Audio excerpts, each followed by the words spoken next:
Hey everybody, it's Ryan McAllister, the Grumpy Guy Show, for episode number 10, Time to Retire. Tonight we have two NASCAR topics, as well as a software topic. It's a short episode, but bear with us here. Good evening, everybody, and welcome to the Grumpy Guy Show. I'm Derek McAllister. And I'm Ryan McAllister. We got a fun-filled episode for you tonight. We're going to start out pretty quickly here, because we may end up having to cut it short, because it sounds like a good storm's coming in. Imagine that. They predicted the weather correctly. They said They said we'd get a thunderstorm between 4 and 7, and well, geez, it's 6 o'clock and I can hear the thunder coming. Maybe that's where they get the most accurate from. Nobody else is this accurate. Alright, so you're up first there, bud. Speaking of storms... Speaking of storms, there you go. NASCAR has had an issue with rain. Big issue with rain. Every single time I see you, you're sitting there watching a rain delay. Well, it's because... It's mostly, as far as the Daytona 500 goes, it's because of the time of day they choose to start the race. A rain shower comes in at around 3 p.m., just as they're going to plan on starting the race. But had they started at noon, the race would have been already done. Brilliant planning. Oh, yeah. It's for the West Coast viewers, so they don't have to get up at 9 in the morning just to watch a race. Yeah. When they've been doing it for years. Yeah, that's the thing. If somebody's really, truly into NASCAR, they're going to get up anyhow. It's not going to matter. Exactly. And that goes for all sports. Yeah, that's pretty much true. It doesn't matter what the sport is, they're going to get up. If they want to watch it, they're going to get up. Exactly. Like, a couple of years ago, I got up at 1 in the morning just to watch the first Formula One race of the season. Now, I haven't watched Formula Ones ever since they had a race in Saudi Arabia to the calendar. Why? What's wrong with Saudi Arabia? Well, over there, women are second-class citizens, and I'm not a big fan of that. Plus, the United States gets half of their oil from them. Yeah. But, that's all going to be taken care of with these electric cars. Anyway, back to the topic at hand. On Sunday, NASCAR had fired the engine, told the drivers to fire their engines, with a storm rolling in just a couple miles away from the track.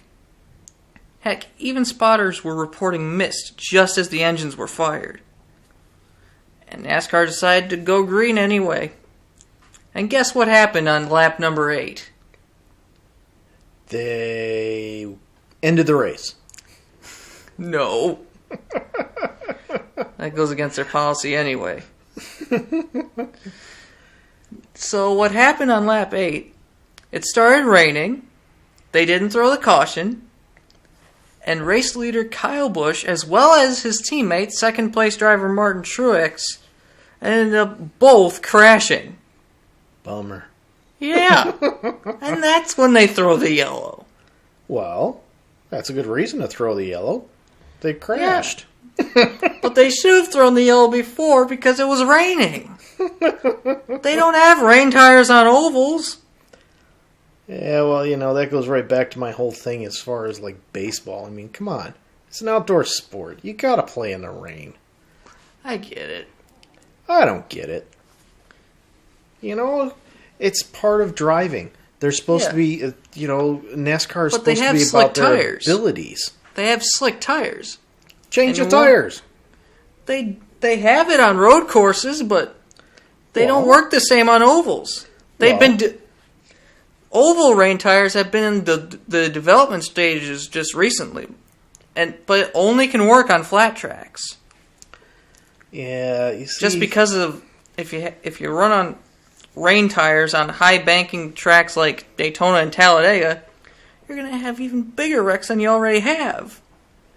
And Daytona and Talladega already have giant wrecks when it's dry. The whole thing is, though, part of NASCAR is supposed to be the driver's ability. Exactly. So part of that ability is knowing when they're going too fast in rain. Yeah. So then what's the problem? problem? With what? With running these tires on oval tracks that aren't flat. I mean, come on. If it's supposed to be about the driver's abilities, that's a perfect test. The speed isn't the issue. It's the rain washes all the grip off the track. Well, that's not. That's the same. That goes right back to what I'm saying. The tires doesn't change a thing. The track already has to have a little bit of grip. Yeah, I don't know. I think it's just garbage. You think that? Because, I mean, when I go out, I can't say, oh, I'm not going to work today because it's raining. I can't do that. I got to drive to work. Sure. You know? Sure, I'm not driving 200 miles an hour, but I'm also not claiming to be a great driver. So, you know, these guys claim that they're the best drivers in the world. Well, if you're the best driver in the world, then win a race when you're driving in the rain. Don't whine to me don't whine to me about that. Another problem, as far as the rain goes, is when NASCAR tried to run a dirt race. That didn't go well with rain because of mud. Well, you see, that's when they just need to get some mud tires on there. Get some nice big lugs and start throwing the stuff all over the fans as they go around the curves. Goodyear isn't good enough to make mud tires. Yeah, go with some others. Get some BFGs. Some Hoosiers. mud terrains. Nah. BFG mud terrains. Either that or get some swamp lights. Yeah. Throw that stuff around. I'm not even sure if BFG even makes racing tires. Well, if you're on mud, it doesn't have to be a racing tire. It's just a mud tire. They'll wear out quicker. If you're on mud? No matter whether you're on mud or on a paved track. What kind of tires did they use on the dirt? Were they just using slicks still? I don't remember exactly. 'Cause, I mean... I doubt it was slicks. Yeah, because then you wouldn't get anywhere. They'd just sit there spinning the tires in one spot. Yeah. Who's going to spin the tires the most? Okay. Whoever moves an inch first gets the win and the points. Pretty much. But, yeah, well... It all comes down to money, though, because, you know, they got to pay Goodyear, and Goodyear is the only one that can produce these, because Goodyear paid all kinds of money to be the exclusive tire of NASCAR. Yeah, but the last time a tire war happened was back in 1994, and that caused, like, a whole bunch of injuries and even a couple deaths, arguably. Yeah, but it doesn't have to be a tire war. You know, it should be something where they're opening it up every year for bids. They did. Well, you know, rather than saying, well, Goodyear's it, that's all we're ever going to use. Say, okay, Goodyear's it for this year. Next year, open it up to somebody else. Next year. Yeah. Exclusivity deals are awful most of the time. Well, you know, it can be exclusive because the idea is to level the playing field. True. You know, so it can be exclusive. Every driver's using the same tire for that year.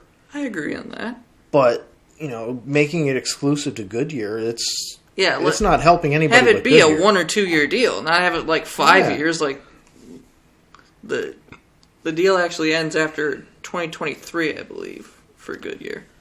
Yeah, you know, make them earn it. Yeah. You know, and then it can't just be about who's the highest bidder. You got to look at the quality of the tire. You do. You know, because there's a reason that other series are using other brands of tires. It's not Goodyear, just because... Yeah, Goodyear, I believe, is only in NASCAR. That's all they have. Yeah. So... They exited out of IndyCar. They exited out of Formula One. They exited out of sports car racing, the NHRA, sprint cars. NASCAR's all they got. Yeah, so they put all their eggs in one basket. Yeah, and they still make crap. It'd suck for them if NASCAR said, you know what, we don't like your tires, we're going somewhere else. And all they have in NASCAR is crap from Goodyear. Ask Tony Stewart or Kyle Busch what they've gotten in the past 20 years for tires. I'm amazed that Tony Stewart's SRX ran Goodyear's, to be honest. Well, it all comes down to money. Who's going to give them the most money? Probably. You know, and unfortunately, that's what it is. You know, and that leads us right to our next topic. which is also something that you've got. Yes, it's another thing about NASCAR. But this one isn't just focused on NASCAR mostly. It's for all of racing. The idea that money should be more important than talent. In auto racing, I would say recently, but it's been going on for a while, it seems that teams don't focus on don't hire drivers that have a ton of talent. They only get drivers that bring funding with them.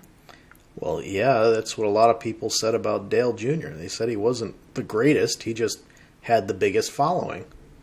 Well, that was more fans. He didn't bring money with him. But he did. He was the most popular driver. He sold the most merchandise. Yeah. That's money. True. That's money in the bank for whoever... That's Chase Elliott nowadays. Yeah. That was Bill Elliott before Dale Jr. Yeah. But, the difference is you look at Chase Elliott, he's got a championship.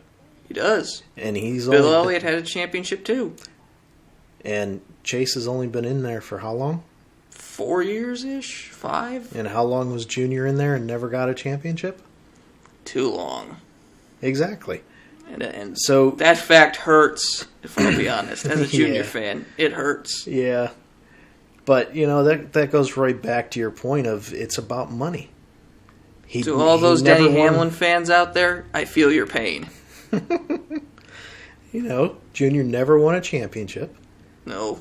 But he got tons and tons of money for doing this because he brought in tons and tons of money. I think it's mostly because his father's fans latched onto him after his father passed. Yeah, I'm sure that's some of it, but he was pretty popular even before his father died. Yeah. But he had nothing on the massive fan base that Bill Elliott had then. Yeah. But that's the thing. Sure, Elliott's got a championship. Mm-hmm. And that's driving his popularity. Yeah. His attitude is also driving his popularity. Mm-hmm. He's not snooty like Kyle Busch. Joey Logano. He's not arrogant like they are. Mm-hmm. But it was all about, they brought him in because it was all about getting money. And now I think part of his popularity is also from Jeff Gordon fans because he took over when Gordon retired. Yeah, and that kind of makes me wonder if Gordon was told, it's time for you to retire. I kind of lean both ways as far as that goes. Yeah, I think sure, maybe. Jeff was young compared to drivers that at the time that were retiring. But you got to think about for the 5 years before he retired, or 6 years-ish, he was complaining about having back issues. Yeah, I'm not saying that, it was 100% of, what's his face there, the owner saying, yeah, it's time for you to retire. But I can guess that it's, he kind of suggested, hey, why don't you retire because we got this guy, we can get him and we can bring money in. Why don't you take an ownership role here? Yeah. Here, you can still make money. You can even be in the TV booth for all I care. Yeah, and I honestly think that had at least a little bit to do with it. But Junior's retirement was 100% injury based. Well, yeah, because that was completely understandable because of all the concussions. Exactly. Wasn't he told one more concussion and he was going to pretty much be a vegetable? Could have been. And that's completely understandable. I think that was also based off. I think that was also part of Tony Stewart's retirement was his injuries. It could be. I think broke his leg. Yeah, but I think broke his back. I think some of Tony's thing was that whole situation with the driver that got killed. Yeah, that too. I'm not just talking physical injuries. I'm talking emotional injuries for him too. Yeah.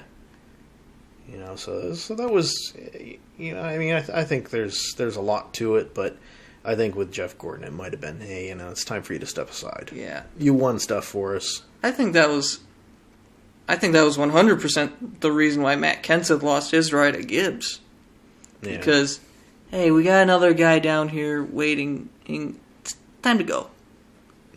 It's the same thing. That's what some people theorize why Carl Edwards retired out of nowhere. Yeah, we got this young guy coming in. He just won a championship. So could you get out of the way? I don't know, because Carl Edwards was still winning pretty well. He was, but... Yeah, Jeff Gordon, he was struggling a bit. So... Well, the year before he called it a day, he came damn close to the championship. Yeah, but he had the playoffs not existed, which a lot of fans absolutely hate. I'm kind of biased because my driver won the championship under that format. But had that format not been around and it was a full season championship format, Gordon would have won the title that year. Yeah, I don't know. Yeah, it's really sad that I know so much about this thing because I really can't stand it. You know, let's watch some people drive around in a circle. Okay. Not like I've never heard that before. Oh, I know you've heard it because I've said it to you. But it's not just you. I got bullied for it back in 7th grade. Yeah. Oh, well. Doesn't matter, you know? Anyway, the whole money over talent thing. Drivers who have come so close to wins and have won, like Matt DiBenedetto, they're getting pushed out for rides for drivers like...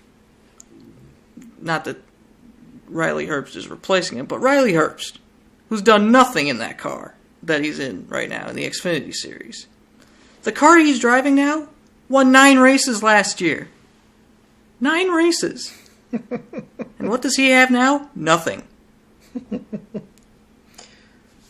Yeah. People will say, oh, that's all about talent. No, it's not. Racing is all about money. Yeah. It is. And it's not just NASCAR. And honestly, that's why I might be interested in the series that Tony Stewart started up, because the cars are the same. Cars are the same. Literally the same car. You know, so not only that, he's just going out and getting whoever's available. Whoever's got nothing else to do and bored. It's more about having fun than it is anything else. Yep. You know, and oh boy, Paul Tracy's led to a lot of fun. And by fun, I mean fights. Seriously, he wrecked that car every single week. Yeah. So, I mean, leads me to believe that he was meant to be a stock car driver, not an IndyCar driver. I might be able to get into that, but, you know, even then, it's still driving around in a circle. Mm-hmm. Well, the whole money over talent thing is a reason why I doubt that any of my friends or anybody I know would be willing to watch F1. That's all about money, pretty much, and about who's got the best car. Yeah. Formula One, everything I've ever seen, it's really... It's super elitist, too. Yeah. And that's what I hate about the fans, mostly. They look down upon anyone who likes any other form of racing. Yeah.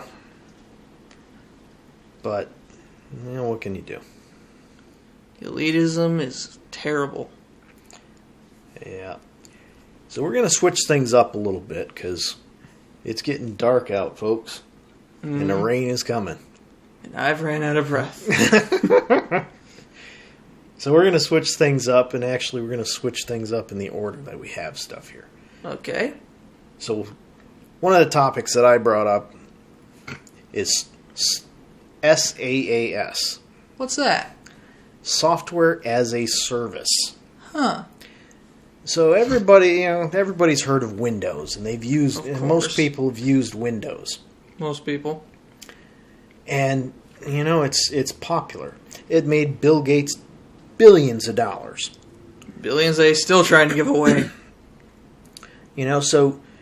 To not much success. So, you know, in the last few years, because of the rise of cell phones and quality tablets like the iPad, people are moving more and more away from using Windows. Mm-hmm. So it's not the cash cow that it used to be. Yeah.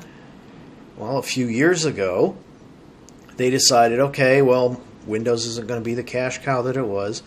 let's switch up. Let's start using, or let's make the cash cow Office, because every company wants to use Office. I don't get why Google Docs is a thing. Yeah, and well, the problem that Office had is it was the same thing. It was installed locally, and it was only installed locally. You couldn't use it on the web. So, that's the advantage of Google Docs. Yeah, but Microsoft has decided, well, okay, we need to build it for the web. And they've done that with Office 365. Yeah. But the thing is, instead of buying it once and being done, you can't do that anymore with Office. Mm-hmm. Yeah, businesses could never do that. But personal people, somebody on their personal machine, you could buy a copy of Office and you're done. Mm-hmm. You can't do that anymore. You have to buy an Office 365 subscription. Oh, God. So all these what subscriptions. happened? There are way too many subscriptions nowadays. So now, Office is a cash cow. Mm-hmm. Why? Because you've constantly got more money coming in. You gotta subscribe. You gotta subscribe. So here's the next thing that Microsoft is doing. Oh boy. So, everybody knows, or most people know, that Windows 11 is coming out. Yeah. And, it's most tech writers have actually used the pre-release versions, the beta versions. Yeah. They've actually said this is more just a series of patches than it is an actual operating system change. Oh. Now, they're doing a couple of things new to actually track you better. Of course they are. So, when you talk about using Google Docs, mm-hmm. anybody can use it. You don't have to have a Gmail account. Mm-hmm. With Windows 11, you have to have a Microsoft account. You can't say, well, I just want to use my Gmail account. No. No. You have to use a Microsoft account. Oh, my. So then they can track you with all this stuff, right? Mm-hmm. So now, what they have coming out in a very near future is actually Windows as a service. Meaning they don't care what device you use. You connect and you run Windows in the cloud. Okay. And, of course, that means you're paying a subscription. Of course, like for everything. Yeah. So they don't care if you use a Chromebook or you use an iPad, whatever. They don't care. They want you to use their product in the cloud and pay a subscription service. Everything is subscription-based nowadays. And that's the problem, and that's what we're headed towards even worse. I understand it's not free for these companies to do this stuff. But, I don't need a subscription to run software. I shouldn't need one. There's enough out there. It's just, this should be the push that actually makes it so that Linux becomes more popular. Hopefully. Unfortunately, it's probably going to be the push that makes Macintosh more popular. Oh, great. I say unfortunate because personally, I think they're overpriced. Everything Apple makes is overpriced. There's people that really like their products, and I get it. They're nice products. But it's just a lot more money than I want to pay. I'm looking at my laptop right here. This cost me $1,100. It's going to last me 5 to 10 years easily. You can't get something that price that's going to last that long and be as powerful as this is. That's when Apple my product. laptop turns to crap and he passes that down to me. I'm probably never going to have to pay for an actual laptop until he kicks the bucket. Yeah, don't count on that, mister. Yeah, no. But seriously, even Macintosh, their products are good. They last a long time, But what Microsoft is running into when it comes to Windows is they're expected to keep developing for it. Mm-hmm. They're expected to keep patching it because, it's such a huge bloatware. Because they have to patch everything. Yeah, and they're allowed to. It's become, nowadays, they're allowed to release something incomplete and then patch it later. Yeah, everybody does that. It's become accepted because that's how Microsoft actually gained all of their video games. It's not how they gain their video games. It's how they gain their popularity. They rushed to get products out the door before all their competition. That way they could say, hey, we got it first. And then when it didn't work, they said, oh, don't worry, we'll fix it. Of course, they forget. That's how they did it with... They forget to mention that... They did it with video games, too. They forget to mention that, we'll fix it, but you're going to have to buy a new copy. Well, nobody does that anymore. They expect all these patches to happen automatically without buying a new copy. But because of the way Microsoft has always operated, they have to have all the legacy code. So you couldn't go from Windows 7 to Windows 10 and have it so that everything that was working on Windows 7 is completely and totally incompatible on Windows 10. Some incompatibility is going to happen, but the big thing was they had to actually force it. They have to keep some of that legacy code there so that you can run stuff. So there's not completely abandoning things. And where Apple gets away with things is because of the type of users they have, they can say, nope, that's it. Doesn't work. Sorry. So sorry. Buy new. And they get away with it. Where in the Microsoft world, Microsoft has never done that because they've been afraid to do that. And it's worked well for Apple. I mean, look at their products. Their operating system is not nearly as large as Windows. Yeah. And it's still just as compatible. They can actually push developers of applications to build for the new version without having to worry about keeping legacy code around so that these developers still get their products. So and Linux is very similar. Linux is kind of a mix between them where, yes, they have some incompatibilities between versions, but at the same time, the stuff just works because of how the operating system is built. So this could end up being the death of Microsoft Windows. All depends on how businesses react. Because really, what's kept people using Windows so long is the fact that they use it at work, and they come home and they want a familiar interface. Yeah, but as the ads say, the old advertisements said, the Mac versus PC ads. Yeah, Mac is for fun, PC's for work. Yeah, and not many people really wanted to deal with that. They didn't want to come home and look at something different and have to do things differently. Yeah. But it's changing because the differences between the two are getting smaller and smaller. So it's slowly changing. And I think it's a good thing. And I think it's going to be a good thing if businesses do actually say, you know what, Microsoft, we don't need you. Goodbye. I wonder what that reminds me of.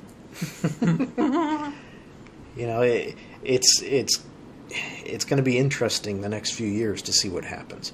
Because as more and more things become web-centric, such as, the free available Google products. You can, for this show, we're using Google Sheets for our show notes. Yep. Simply put, that means we don't have to pay for it. This is web-based. We can share it, work on it together at the same time. It's just here. Yeah. And because it was designed as a web-first product, it's actually better for multiple people working on it at the same time than anything Microsoft has.